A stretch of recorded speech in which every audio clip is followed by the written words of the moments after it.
Ella, I always say this is my favorite question. We get influenced sometimes in a second, and sometimes over a lifetime. One of my first influencers was my grandfather, who was from Kiev, and my mom, my aunt, everybody from Kiev. And he in Montreal, they immigrated to Montreal, and he used to take me for walks when I was a little kid in the park, and I saw he talked to a lot of people, and I asked him once. I called him Zeta. I said, Zeta, how do you know all these people? And he said, well, I once smiled at this person over there. He said to me, and he came over and smiled at me, and then we started laughing. And it's funny, another person came over and smiled at us. And I said, well, this is like as a 5-year-old, I'm thinking, well, this is pretty cool. You just got to smile. But then you learn it sometimes isn't that complicated to influence people in a good way. At your young age, do you have a couple of people or two or three people that have influenced you?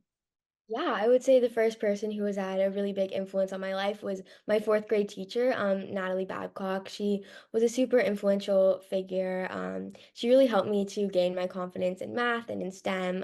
And she's doing some really great work now in the mental health space. So we actually reconnected this summer.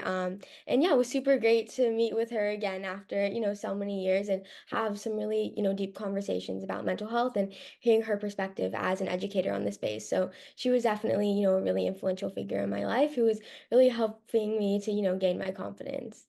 Cool. Anybody else? Yeah, I would say my mom too is a really big influence in my life. She's always my biggest supporter, and we have so many great conversations, ranging from various different topics, and she's always, my biggest champion and supporter. Way to go, mom. I used to talk to my mom early in the morning when my dad and my brother slept in. We were able to talk. I'll give you an opportunity to name one more if you have one. Yeah, I would say my head of school, at my current school, Ricky Lapidus, he's another big champion for, mental health support. And I think it's super important to have, educators and people in your life who are able to, support and connect with you on similar issues that you're passionate about.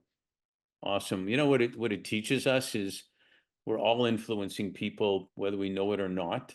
And it's a matter of of choosing. Do we want to be positive or do we want to be negative? Because we are impacting people. So way to go. And thanks for sharing that. Yeah, thank you so much.